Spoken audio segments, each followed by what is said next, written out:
All right, let's talk about something that has probably driven you crazy at some point. It's that huge, frustrating gap between what a law says on paper and what actually happens in the real world. You know the drill, right? A new policy gets announced, a new regulation is passed, and it sounds perfect. It's going to solve everything. But then you wait. Months go by, maybe years, and nothing has really changed. So what gives? Why does this keep happening?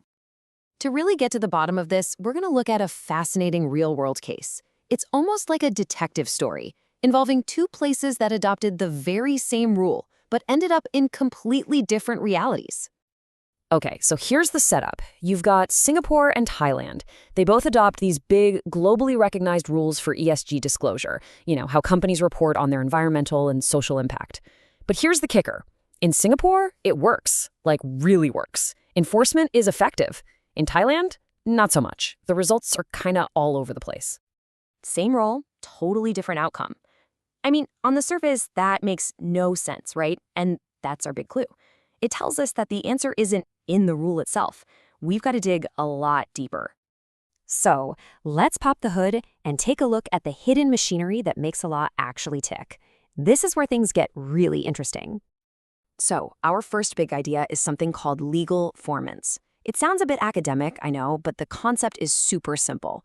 A law isn't just the text you read in a book. Nope, it's this whole ecosystem. You've got the written rules, sure, but you also have court decisions, how government agencies actually do things, what the experts are saying. All these pieces come together to create what the law really is in practice. And that leads us right to our second clue, this idea of legal transplants. Think about it. You can't just take a law that works great in one country and just copy-paste it into another, expecting the same result. It's like an organ transplant. The new system, the new body, has to adapt to it. And in that process, the law itself gets sort of recoded.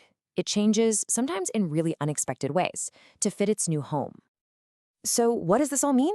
Well, it means we've been looking in the wrong spot. The secret sauce isn't in the rule itself. It's in the system the rule gets plugged into. That's the game changer. And now we've got a powerful framework that lets us analyze that system. And here it is. This is the key that's going to unlock this whole mystery for us. It's called the accountability channel. And it's basically a roadmap for figuring out how a rule actually gets from the page to the real world. This channel is made up of 4 key parts. First up, the legal vehicle. Where does this rule actually live? Is it a formal law passed by the government or part of the stock market's rules?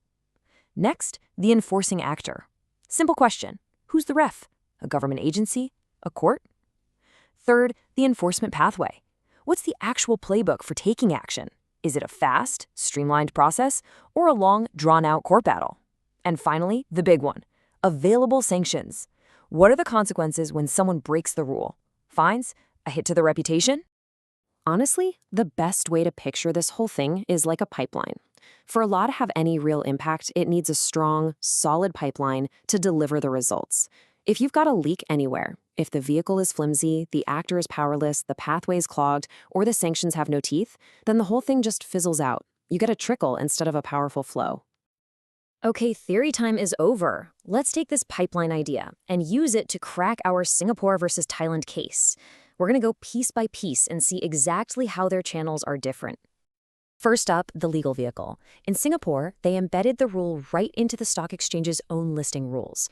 This makes it all about market compliance from the get-go. But Thailand did something different. They made it a formal SEC regulation, which right away frames it as a state enforcement issue. Okay, now for the enforcing actor. In Singapore, it's a specialized regulatory company that's part of the stock exchange. They're built for speed. In Thailand, it's their main financial regulator, the SEC. But, and this is a big but, their decisions can be challenged in administrative courts, which adds a whole other step to the process. So what does the actual process, the pathway, look like? Well, in Singapore, it's super streamlined. It's an administrative process, which gives the regulator a ton of flexibility to just get things done. Thailand's path is much more formal, with all these procedural protections built in, but the trade-off is that it's way less flexible. And last but not least, the sanctions, the penalties. Here you can see 2 completely different philosophies at work. Singapore is all about market consequences. The threat of being delisted or just the public shame is a huge driver. Thailand goes a more traditional route with public law tools like big government fines and even the threat of criminal charges. So there you have it. Same rule, but two totally different pipelines built around it. You can see how all those design choices add up.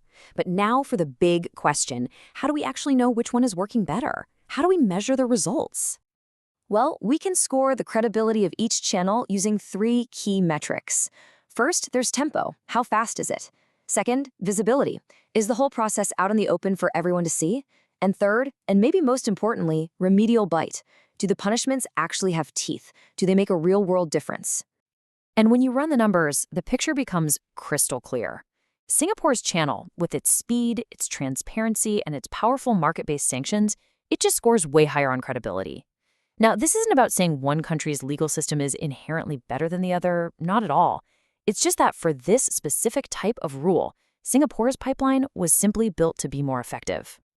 And this really gets us to the absolute core of it all. This is the main takeaway. A law's success has almost nothing to do with how well written the rule is. It has everything to do with the design of the entire channel, the entire system that's built to support it. You know, the source material we're looking at today just nails it with this quote. It says that adopting the global standard, well, that's the easy part. The hard part, the real work, is building the local machinery, that accountability channel that actually gives the rule power. And look, this idea is so much bigger than just EST rules in Asia. This framework is a powerful tool you can use anywhere. Think about a rule or a policy in your own industry or your own country that just seems to be failing. Could you use this accountability channel framework to figure out why? To diagnose where the pipeline is leaking? By looking at the vehicle, the actor, the pathway, and the sanctions, we can all get a lot smarter about turning good ideas on paper into actual results in the real world.